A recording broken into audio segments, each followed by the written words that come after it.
Mənim 4 yaşımda mənim anam dünyasını dəyişdi, rəhmətə gedib. 9 yaşım olduqda isə atam dünyasını dəyişib. Biz qalmışıq atamın ikinci evləndiyi qadının himayəsində. Kəndimizdə məktəb 8 illik olub. 34 kilometr kənarda olan digər bir kənddə, Cəfərli kəndinə 9-cu, 10-cu sinifi bitirməm üçün ağır bir çətinliklə və çox ciddi həvəsimlə atamın xalası qızının evində olmuşam.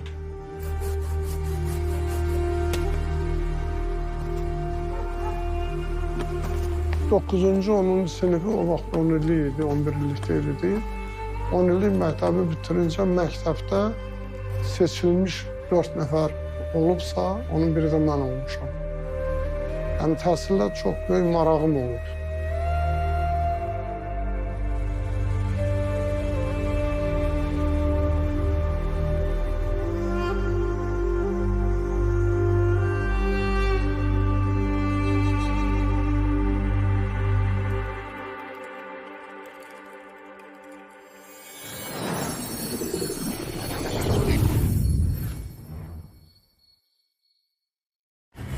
Təhsil müddətində çəkdiyim əziyyətlər qarşımda olduğuna görə, çəkdiyim zəhmətlərə görə qəlbimdə məktəb yaratmaq rəyimə gəldi və artıq 25 ildir bu məktəbi yaratdım və 21-ci əsr Beynəlxalq Təhsil və İnnovasiya Mərkəzi adını qoyduq.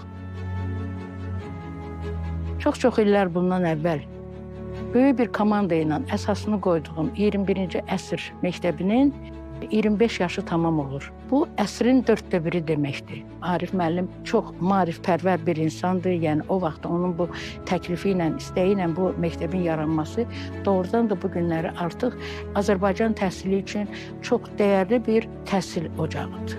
Azərbaycanda ilk yaradılan ümumi təhsil məktəblərindən biri Arif müəllimin yəni təklif əsasında onun vəsaiti hesabına yaranan 21-ci əsr beynəlxalq təhsil kompleksi oldu.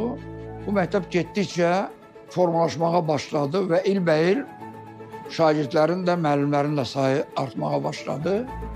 Və elə oldu ki, burada son illərdə artıq 3 dildə Azərbaycan, Rus və İngilis dillərində eyni zamanda həm məktəbə qədər təhsil müəssisəsi, həm də məktəb fəaliyyətini davam elətdirdi.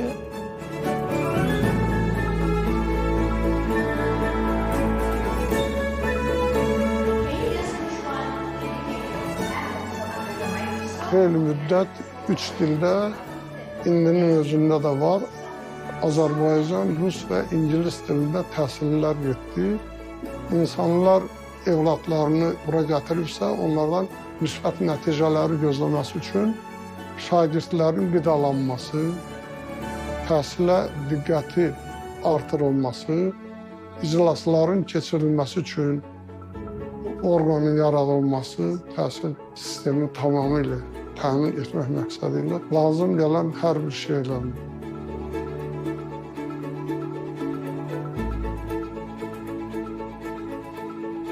Çox çətinliklər oldu. Çünki məktəb yaratmaq o qədər də sadə məsələ deyil.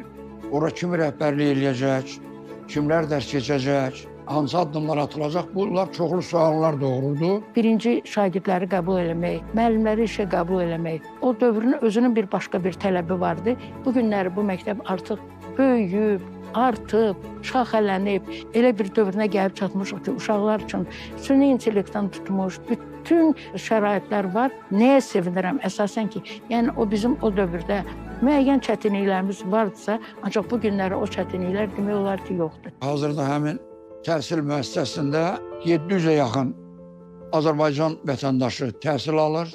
Bunların təlim, təhsil və tərbiyəsi ilə Respublikanın seçilmiş müəllimləri məşğul olurlar.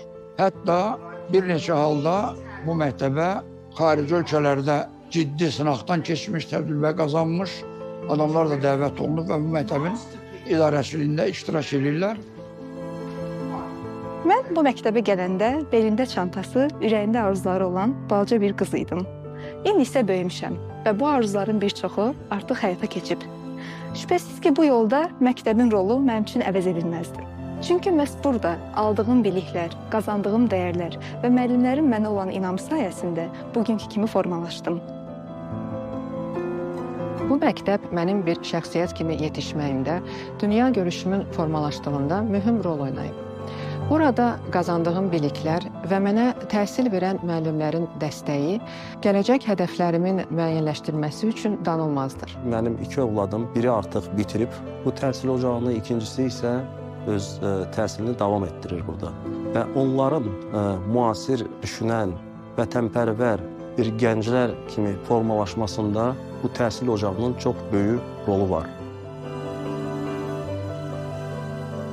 Burada sadəcə biz parta arxasında oturub dərs öyrənmirik. Biz özümüzü kəşf edir, bacarıqlarımızı inkişaf etdirir və müxtəlif sahələrdə təcrübə qazanaraq nə istədiyimizi daha aydın şəkildə başa düşürük. Burada təhsil prosesi sadəcə bilik götürülməsi ilə məhdudlaşmır. Hər bir şagirdin potensialının üzə çıxarılmasına yönəlmiş, sistemli və inkişaf yönümlü yanaşma tətbiq olunur. Müəllimlərimizin fərdi yanaşması, layihə əsaslı öyrənmə metodları, analitik düşüncəni təşviq edən tapşırıqlar mənim bacarıqlarımı daha da dərindən kəşf etməyimə şərait yaradıb.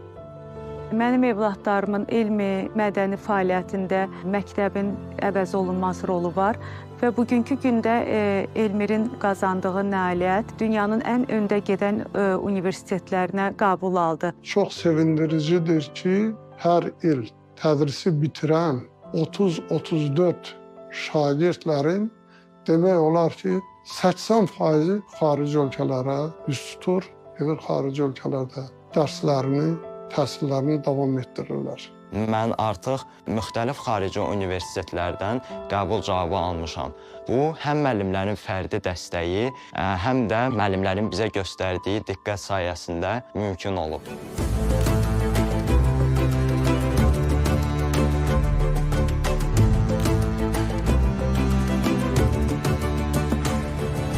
Bizim iş adamları ya məktəb binası tikə bilərlər, yaxud da ki, olan məktəblərin təmirini özlərinə götürə bilərlər. Burada doğru deyildi. Nə üçün bəzi iş adamları məscid tikirlər, o da lazımdır. Mən onu çox əhəmiyyətli hesab edirəm. Ancaq bir dənə məscid tikəndə bir dənə də məktəb binası tikmək lazımdır. Sözsüz ki, Ulu Öndərin şəxsi razılığını almadan və onun xeyir-duasını duymadan bu məsələni mən edə bilməzdim. Və Ulu Öndər mənə xeyir-dualarını da verdi və mənə ciddi məsuliyyət hisslərini də saxlamağımı bildirdi.